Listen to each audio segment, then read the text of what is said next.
There are problems that don't have names.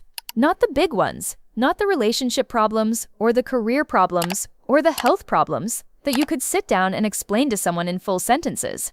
Those have names. Those have advice. Those have entire industries of books and therapists and podcasts organized around them. The problems that don't have names are smaller. They're the specific, recurring daily frictions that accumulate across a week without ever becoming significant enough to address directly. The task that sits untouched for 4 hours while you do everything else. The clutter that comes back 3 days after you cleared it. The scroll that started as a 5-minute break and ended 45 minutes later without you noticing the transition. The night that should have produced good sleep and didn't. The object that is somewhere, you're just not sure where. For the 3rd time this week. None of these problems is dramatic. Each one costs a small amount of time, a small amount of energy, a small amount of the mental space that should be available for things that matter. The cost per problem is negligible. The cost of 10 small problems recurring daily across a week is substantial.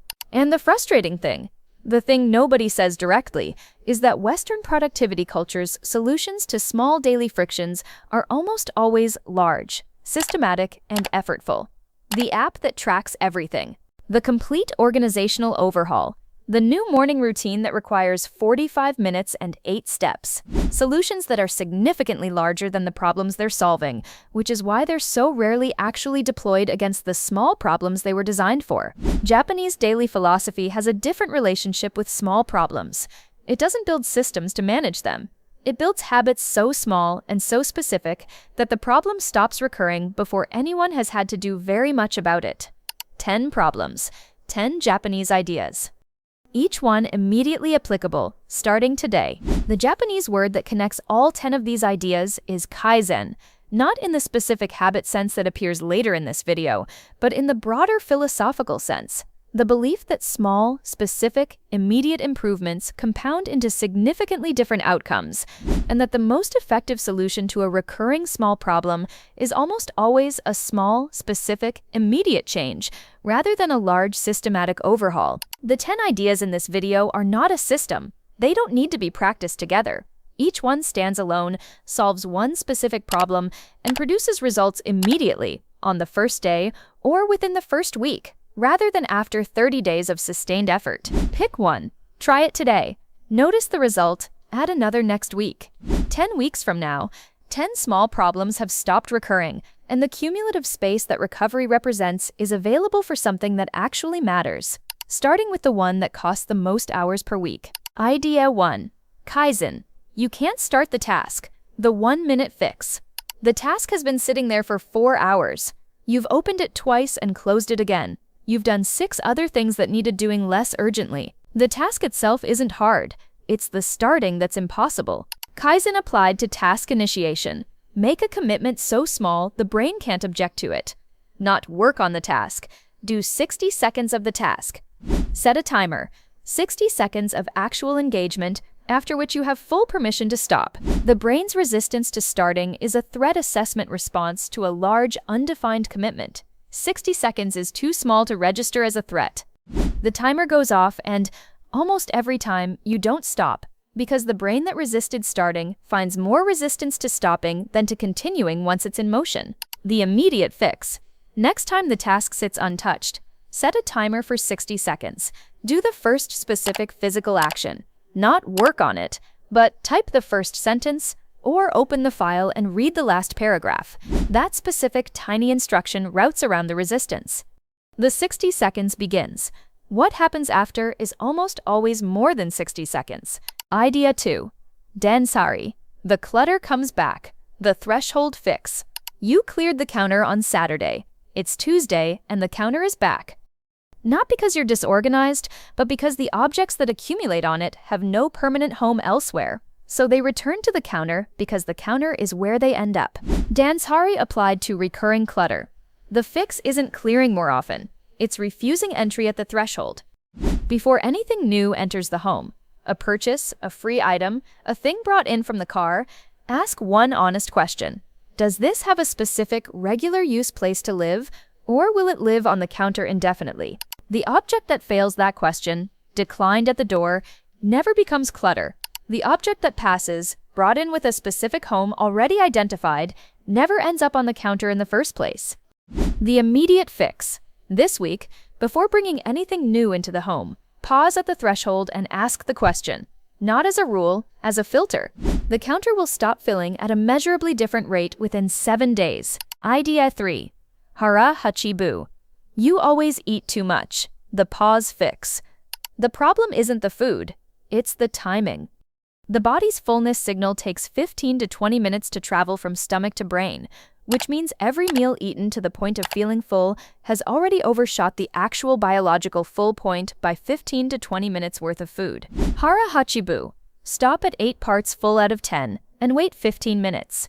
Not as restriction, as recalibration. The signal arrives. The additional food wasn't needed. No deprivation occurred. Just a slight adjustment in when you stop, which over days and weeks produces a measurably different physical experience. The immediate fix. At your next meal, eat slightly more slowly than usual and stop when you think you might be around 8 parts full. Set a timer for 15 minutes.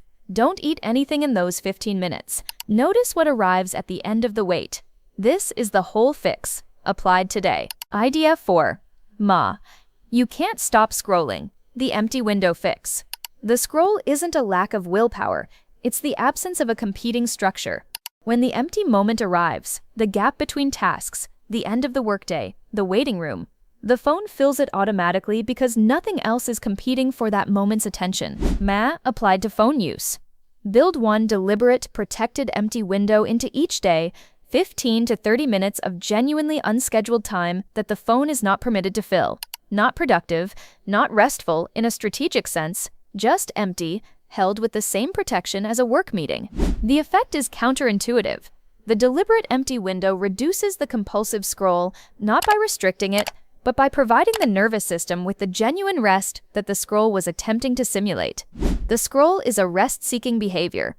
The window provides actual rest, which reduces the urgency of the scroll. The immediate fix. Identify one window in tomorrow's schedule, 15 minutes, anywhere in the day, and mark it as empty. Phone face down, nothing scheduled, nothing productive. Notice whether the compulsive scroll impulse in the hours following the window is different from its usual baseline. Idea 5. Ofuro. You're not sleeping well. The evening bath fix.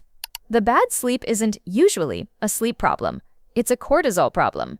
The body arrives at bedtime still in mild sympathetic activation, the low-level stress and alertness state of a productive day, which produces the kind of sleep that passes the hours but doesn't fully restore.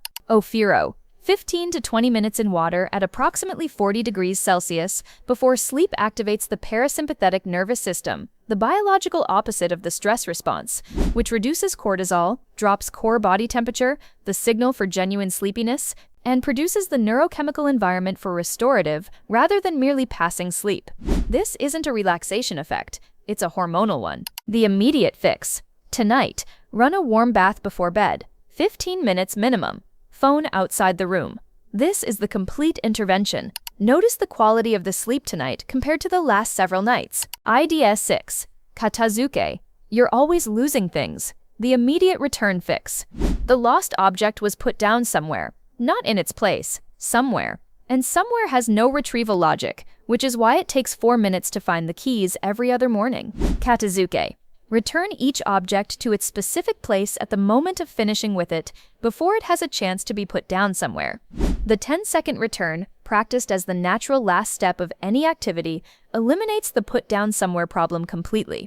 The mechanism is purely structural. An object that returns to its place immediately after use is always in its place. An object that is put down somewhere first is randomly distributed across the available surfaces of the home, retrievable only by searching. The immediate fix. For the next 7 days, practice the 10-second return for 3 specific objects: the keys, the phone, and one other object you regularly lose. Just those 3, just those 10 seconds, just those 7 days.